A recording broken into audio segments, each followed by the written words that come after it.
A Bíblia nos ensina que os primeiros humanos, Adão e Eva, tiveram Caim e Abel. Todo mundo sabe disso, a maioria sabe disso. E logo após Caim matar Abel, infelizmente, Deus coloca então uma marca no primeiro homicida. Caim foge de perto dos seus pais e forma uma família longe dali, bem longe do pai, bem longe da mãe. Mas afinal de contas, quem foi a esposa de Caim e onde foi que ele a conheceu? Você vai descobrir tudo hoje a respeito dessa história, então chega junto comigo!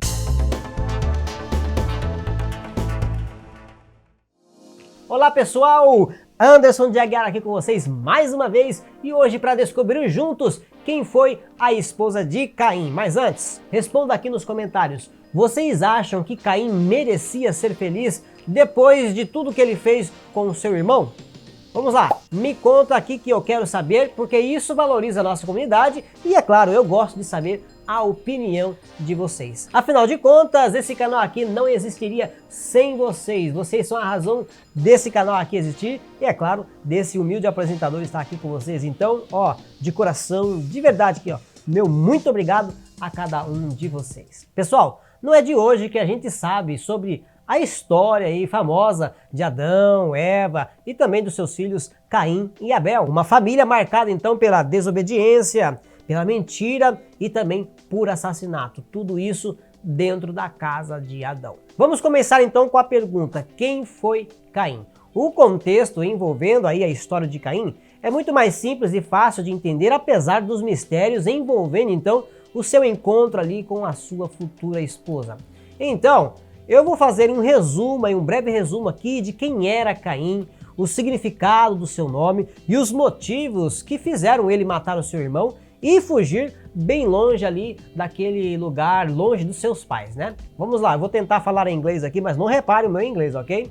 De acordo com o Theological Word Book of the Old Testament and Synopsis Study Bible Name List, Caim significa lança. Existe também a possibilidade do seu nome significar ferreiro, por ser muito próximo do verbo king, ou também por causa da semelhança aí com o nome do seu descendente Tubal-Caim, que por sinal exercia também essa profissão de ferreiro. Já o dicionário dos nomes próprios do Velho Testamento de Jones mostra uma semelhança aí a outra forma verbal, caná, que significa aquisição. Olha só, mas independente do significado do seu nome, é fato que Caim sentia inveja do seu mano. Era evidente, independente desse significado, e não é isso que eu vou me atentar hoje, ele sentia muita raiva, ou sei lá, muita inveja. Ele queria ser melhor do que o seu irmão, mas não conseguia. E não era pouca inveja não, viu gente? O sangue fervia nos olhos de Caim. Ele era tão invejoso a ponto de cometer loucuras. Tanto foi que ele planejou, olha só, cabeça fria, né? O cara era sangue frio, tinha sangue nos olhos, mas era sangue frio. Ele planejou ali e armou uma emboscada para o seu irmão. Foi coisa arquitetada, o que nós chamamos hoje de crime premeditado. Se ele fosse julgado nos dias de hoje, ele seria então julgado e condenado por homicídio qualificado, homicídio doloso, quando há a intenção de matar. Mas o que ele fez? Ele se passou de bonzinho, de amigo ali do irmão. Ele sentia inveja, sentia ódio, sentia raiva, sentia rancor, fazendo ali de conta, né, que tinha boas intenções com seu irmão. Então ele convida Abel para darem um passeio juntos lá para o campo, né? E quando chega lá, Caim finaliza o seu plano e parte para cima do irmão, terminando então aquele plano macabro, aquele plano de acabar com a vida do seu irmão. Motivo fútil, vamos dizer assim, né? E é nesse momento então que acontece o primeiro crime de homicídio da humanidade. Nós temos aqui o primeiro criminoso, o primeiro homicida, o primeiro assassino. Deus então sente falta de Abel, chama Caim ali para uma conversa e pergunta para o assassino invejoso onde seu irmão estava. Caim, é claro, responde com ironia para o seu criador, dizendo que ele não era ali cuidador do seu irmão para saber onde ele estava. Como que eu vou saber? Não sou cuidador dele. Tipo, né? Tá perguntando para a pessoa errada. Mas é claro que Jeová já sabia de tudo. Jeová sabe de tudo. Deus sabe e conhece todas as coisas, principalmente as intenções do coração. Mas o plano de Deus era fazer Caim sentir que ele mesmo, o Senhor, já tinha descoberto tudo. Apesar de ele fazer o escondido, de levar lá para o campo, Deus sabia. Não adianta a gente querer fazer as coisas escondido. Não adianta querer enganar a Deus. A gente engana a si próprio. Nunca a Deus. Deus conhece até mesmo antes de nós fazermos as coisas, os pecados. Seja pecado, seja uma boa ação, qualquer tipo de intenção, Deus já sabe o que vai acontecer. E é naquele momento então que Deus amaldiçoa Caim de um modo diferente, gente. Como nunca havia acontecido, mesmo porque até aquele momento, até aquele exato momento, ninguém havia sido amaldiçoado daquela forma, já que ele era o primeiro assassino da história e deveria ser lembrado então por sua maldade. Ele precisava dessa memória, ele não poderia esquecer daquilo, não poderia ficar impune, ele não precisava ser morto, ele só precisava lembrar por toda a vida que tinha cometido um erro, que tinha pecado e que tinha matado um irmão, sangue do seu sangue. E para onde então ele fugiu? Para onde Caim fugiu? Então não tinha mais por que Caim continuar ali naquele lugar. A maldade já havia se consumado. O problema já tinha se instaurado. Era necessário uma solução. A partir de agora, ele precisava então tomar uma atitude, tomar uma decisão. E era a decisão da sua vida. Ele precisava tomar um rumo para a sua vida. No capítulo 4, nos versículos 11 e 12, a Bíblia então relata o momento em que Deus lança a maldição sobre Caim. Vamos ler comigo. E agora maldito és tu desde a terra, que abriu a sua boca para receber da tua mão o sangue do teu irmão. Quando lavrares a terra, não te dará mais a sua força. Fugitivo e vagabundo serás nessa terra. É forte, hein, gente? Caim admite o erro, declara ali que tem consciência que a sua maldade não tinha perdão, lá nos versículos 13 e 14. Então disse Caim ao Senhor: é maior a minha maldade que a que possa ser perdoada. Eis que hoje me lanças da face da terra, e da tua face me esconderei, e serei fugitivo e vagabundo na terra. E será que todo aquele que me achar me matará? Ó, ele tinha a certeza que pagaria pelo crime com a própria vida. Para ele já estava decretado: eu vou morrer. Quando alguém me encontrar no caminho, eu vou perder minha cabeça. É claro, ele sentiu esse medo de morrer. Parece que é antagônico, né? Ele mata o irmão sem pensar não, né? Ele planejou, ele mata o irmão, depois fica com medo de morrer também. Ninguém quer morrer, gente. Muito menos assassinado. Mas Deus ainda foi misericordioso com ele. Convenhamos, né? Era muita bondade. E Deus tem essa capacidade. Deus é amor. Deus é o próprio amor. Ele derrama e transborda amor sobre nós. Tanto foi que ele colocou uma marca para que isso não acontecesse, como nós vemos no versículo 15. O Senhor, porém, disse-lhe: portanto, qualquer que matar a Caim, 7 vezes será castigado. E pôs o Senhor um sinal em Caim, para que o não ferisse qualquer que o achasse. Que coisa interessante, gente. E uma pergunta aqui que eu faço é: que tipo de marca é essa para que outras pessoas já soubessem que ele era intocável? Agora esse é assunto para outro vídeo, então vamos continuar aqui com o assunto de hoje. Pois bem, Caim então marcado por Deus e ciente de que a vida dele sem o Criador e sem a família não seria nada fácil. Então ele pega suas trouxas e parte ali rumo à terra do Nod, ao leste do Éden. E foi então nesse lugar que Caim iniciou ali a sua vida longe de casa, longe de Deus. E dentre muitos feitos de Caim, ali naquela região toda, nós vamos citar 2 para a gente prosseguir com a nossa aula de hoje, ok? Aliás, fique ligado aqui no canal, pois eu vou falar mais a respeito de Caim, mais a respeito de Abel, de Adão, é claro, e também de Eva. Então, não perca tempo, se inscreve agora e ativa o sino para você receber todas as notificações, é claro, para não perder mais nada a respeito desse e outros assuntos da Bíblia Sagrada. Caim, então, se estabiliza ali na terra de Nod, se casa e funda então uma cidade chamada Enoque em homenagem ao seu primeiro filho naquela cidade, longe de casa. Não é Homem-Aranha, tá? Ele estava longe de casa, mas ali agora era a sua nova casa, era o seu novo lar. E ali, é claro, ele cresce. Alguns teólogos acreditam que Nod era uma metáfora ou um lugar fictício, já que o significado da palavra Nod está relacionada com a condição de fugitivo de Caim. Ou seja, Nod em hebraico significa andarilho ou fugitivo. Que seja então, o mais importante, gente, é que ele se fixou naquele lugar. Ele deixou então a sua marca registrada na história, deixou um legado, apesar de tudo, ele foi um homem importante. Mas a pergunta do vídeo, né, a pergunta principal e a pergunta que não quer calar, é quem era então a esposa de Caim? Nós chegamos então na parte mais importante do vídeo de hoje. Existe aqui nessa fase da história uma dúvida então muito intrigante para muita gente. Muitos se perguntam a respeito disso, né? Quem foi a esposa de Caim? Se a Bíblia conta que Adão e Eva tiveram Caim e Abel, com quem Caim então se casou quando ele fugiu para Nod? Muitos acham, né? Isso é uma pergunta muito difícil, às vezes até sem resposta para alguns. Mas hoje nós estamos respondendo. Nós estamos respondendo quem foi a esposa de Caim. Mesmo porque o versículo 17 conta que foi ali naquela cidade que ele conheceu a sua mulher. O versículo 17 inicia justamente falando isso. Ele conheceu sua mulher ali. Vamos ler. E conheceu Caim a sua mulher, e ela concebeu, e deu à luz a Enoque, e ele edificou uma cidade, e chamou o nome da cidade conforme o nome do seu filho Enoque. Vamos lá.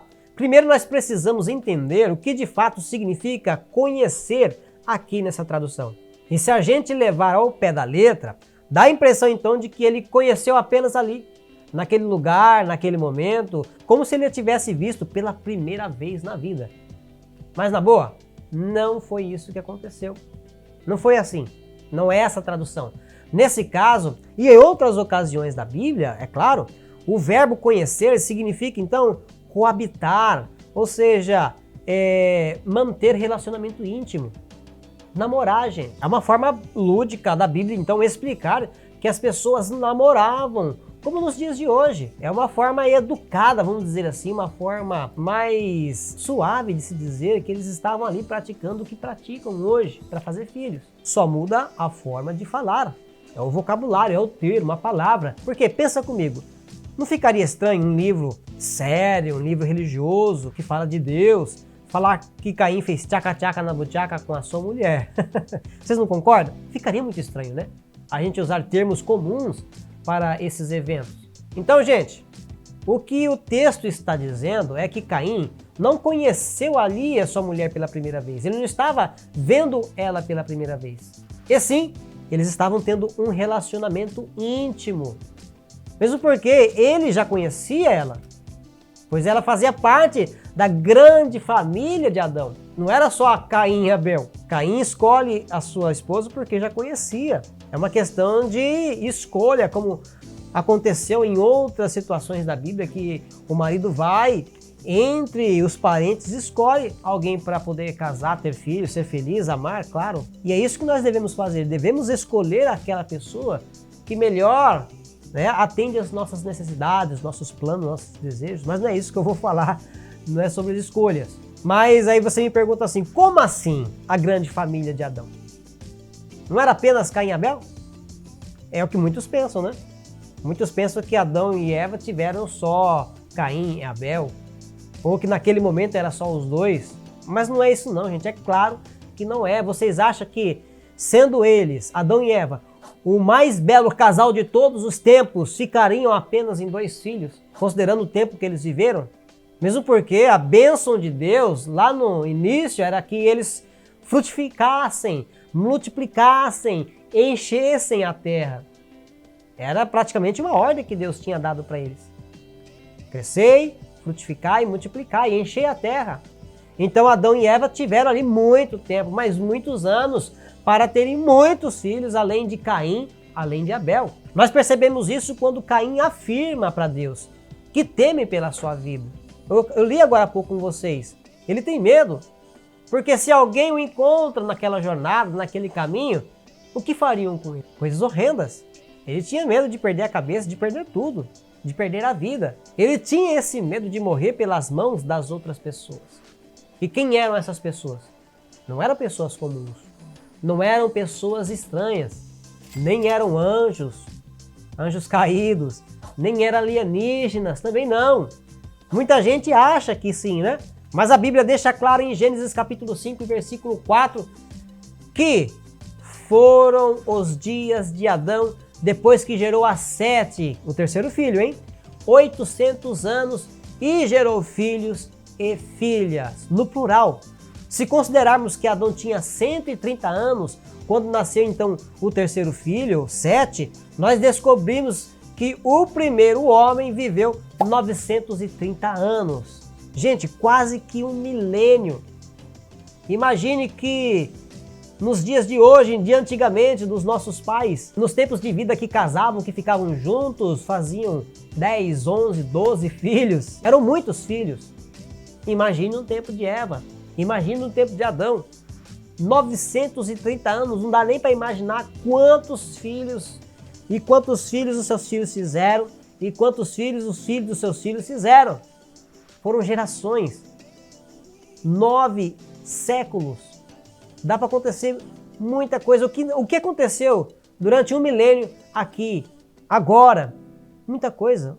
Quantas transformações o mundo atual sofreu em 1000 anos. Agora imagina naquele tempo. Imagina no tempo de Adão e Eva. Nós estamos só falando Adão e Eva, os seus descendentes. Não chegamos nem em Noé ainda. Estamos aqui falando de Caim. E é claro, Caim conhecia sua esposa, justamente porque fazia parte da mesma família. Dá para fazer uma penca de filhos aí. É um período muito grande. É claro, então, os descendentes de Adão se multiplicaram feito coelhos. É uma brincadeira, uma metáfora, mas é uma verdade. Então vocês percebem por que Caim tinha medo? Conseguem entender então por que ele tinha medo? Os outros integrantes da família, desde a primeira geração até as gerações seguintes, poderiam com certeza se vingar do irmão Abel, que consequentemente era tio, era primo, era avô, bisavô, tataravô, muitos parentes. Era muita gente. Com certeza a história se espalhou. E por que então eu estou falando tudo isso? Por que eu estou trazendo essa informação? Justamente para vocês entenderem que a esposa de Caim poderia ser a irmã dele, ou até mesmo uma sobrinha, ou até mesmo uma sobrinha neta. Ele poderia ser avô ou tio-avô de uma delas. E ele escolheu para ser a sua esposa. E ela aceitou ser esposa dele, mesmo ele tendo cometido esse crime. Ela compreendeu o destino dele, sei lá, né? Algum papo ele teve com ela, alguma conversa, o cara deve ser bom de chaveco, não sei. O fato é que ela aceitou se casar com ele, ela aceitou ser mulher de Caim. Mesmo porque a Bíblia não tem nenhum registro oficial de quem era a esposa dele. Mas levando então o contexto aí que eu acabei de explicar, nós podemos sim afirmar que a sua esposa era descendente então do seu pai Adão. E disso eu particularmente não tenho dúvidas. E você, tem dúvidas? Aproveite aqui para comentar e é claro, se você quiser e desejar utilizar o Valeu, será muito bem-vindo. Inclusive quem utiliza o Valeu pode virar tema de vídeo aqui e o nome vai ser divulgado como colaborador dos temas aqui do canal, ok? Vamos então aqui trazer neste momento algumas informações extras que não estão na Bíblia, mas estão no apócrifo livro dos Jubileus. O teólogo americano Bruce Metzger afirma que Havã era filha de Eva e esposa de Caim, de acordo com o livro dos Jubileus. Então nós temos uma informação extra bíblica, ok? Vão me perguntar aqui nos comentários como você prova na Bíblia que essa era a mulher de Caim. Gente, então preste atenção. Quem assiste o vídeo inteiro vai saber que eu expliquei aqui que essa informação é extra bíblica. Ela está no livro apócrifo, um livro que não está na compilação do cânon aí, tá ok? Não está canonizado. Então, vale a pena trazer essa informação para a gente compreender com uma visão mais ampla. É claro, não precisamos ignorar esse fato de que eu estou trazendo aqui um contexto e criando um contexto mais atualizado para que vocês compreendam essa situação de que naquele tempo era necessário o irmão casar com a irmã, parente com parente, primo com tio, com sobrinha, era perfeitamente normal, ok? Combinado então? Então sem comentar aí, se você ainda não assistiu, assista o vídeo todo para depois fazer a pergunta correta. Esse livro aí, o livro dos Jubileus, foi uma explanação judia a respeito de Gênesis e parte do Êxodo, e foi escrito entre os anos 135 e 105 a.C. Portanto, apesar da Bíblia não revelar quem foi a sua esposa, nós chegamos ao consenso, à conclusão que pelo menos ela era da mesma família. Pela Bíblia a gente pode concluir isso, tá? O livro dos Jubileus dá o nome de Avã, mas a Bíblia nos favorece aí para concluirmos que era sua parente e ela fazia parte da descendência de Adão, da família grandiosa e grande e numerosa de Adão. E mais uma vez, antes que você me pergunte aqui nos comentários, e pode perguntar, você é livre para perguntar, eu já vou responder que essa prática ainda não era pecado, viu gente? E muito menos incesto, que o incesto ele foi apenas, vamos dizer assim, definido depois, lá depois de Moisés, tá ok? Mas eu não vou deixar vocês sem resposta acerca desse assunto. Não vou falar hoje, tá ok? Mas fiquem ligados, se inscrevam, ativem o sino para vocês serem avisados assim que o vídeo sobre incesto sair aqui no canal. Combinado? Pessoal, olha, mais uma vez eu quero agradecer de todo o meu coração, todo o carinho, toda a audiência de vocês. Mais uma vez, eu falei no começo do vídeo e falo de novo, ok? Muito obrigado mesmo, ó. Um beijo no coração de cada um de vocês. Fiquem com Deus e não esqueçam dele, porque ele, lá em cima, não esquece de vocês. Todos vocês recebam o meu forte abraço e até o próximo vídeo. Tchau, tchau!